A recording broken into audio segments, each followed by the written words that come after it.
Deixa eu dizer uma coisa.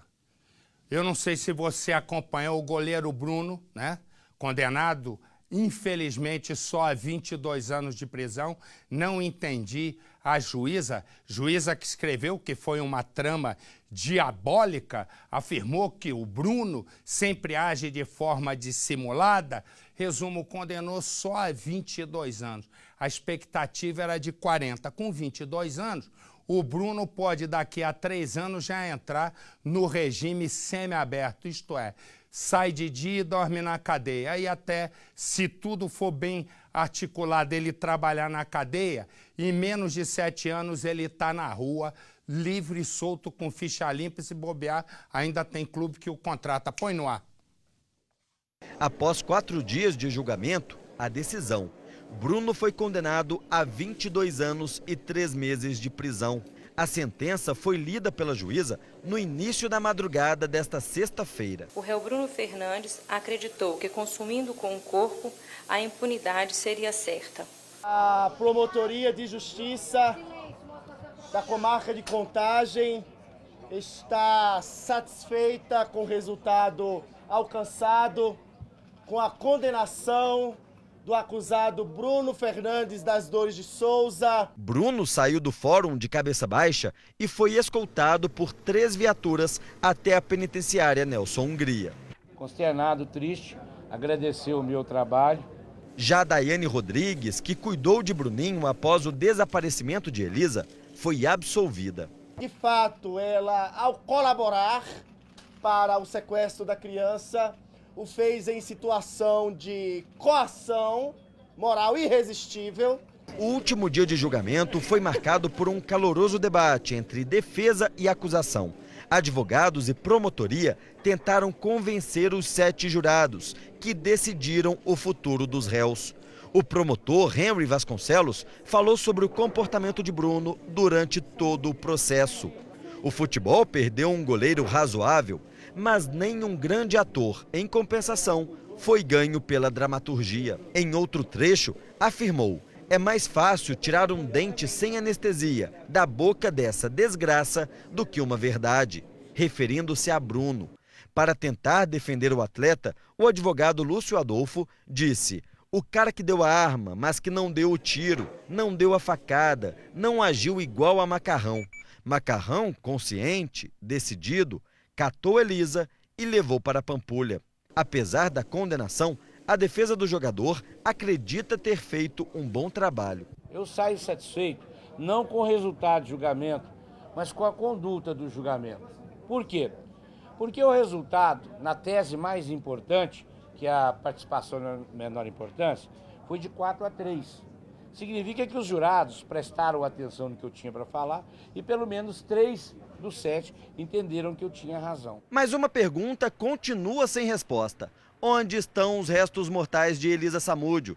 A expectativa é de que essa questão seja respondida no próximo mês, durante o julgamento de Marcos Aparecido dos Santos, o Bola. O advogado da mãe de Elisa afirma que apenas 3 pessoas sabem o que aconteceu com o corpo de Elisa Samúdio. É o Bola, esse que vai ser denunciado agora essa semana, que é o Zezé, e o Gilson, né? Eles que sabem, eles que desfizeram do corpo.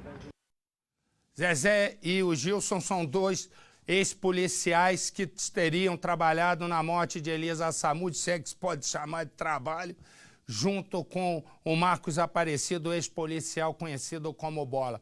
O repórter Carlos Viana entrevistou, tá, com a mãe da Elisa Samúdio, a Sônia, não é? E ele vai falar com ela e ver o que ela achou da sentença do Bruno. Carlos, boa noite. Olá, Marcelo Rezende, uma boa tarde a você, boa tarde a todos do Cidade Alerta. Muitas pessoas nos perguntam aqui como nós poderíamos definir a dona Sônia Moura, a mãe da Elisa Samúdio. Nós que convivemos com ela aqui da Record, podemos dizer claramente, é uma mulher de uma fé, de uma vontade, de uma garra impressionantes. Ela está aqui conosco e vai conversar no Cidade Alerta. Muito boa tarde, dona Sônia. Boa tarde. Seria até complicado perguntar se a senhora se sente aliviada, porque diante de tanto sofrimento, de tanta vontade de vencer, mas eu lhe pergunto, o julgamento, a condenação de Bruno, lhe deixa pelo menos um pouco aliviada de que a justiça foi feita? Não. Por quê, dona Sônia? Estamos caminhando para isso. Porque, para mim, uma justiça... 30 anos. A senhora esperava a condenação máxima, uma pena máxima para o homicídio? Sim, e para a Daiane também, uma condenação.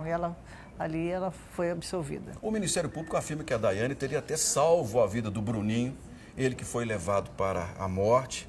O assassino, segundo que está lá, não quis matar a criança, devolveu o menino e daí baseou-se a absolvição. A senhora não acredita, então, que ela tenha ajudado o seu neto? Não, não acredito, não, porque se falava assim que meu neto era tão bem cuidado, que ele passou 3 dias com a mesma roupa.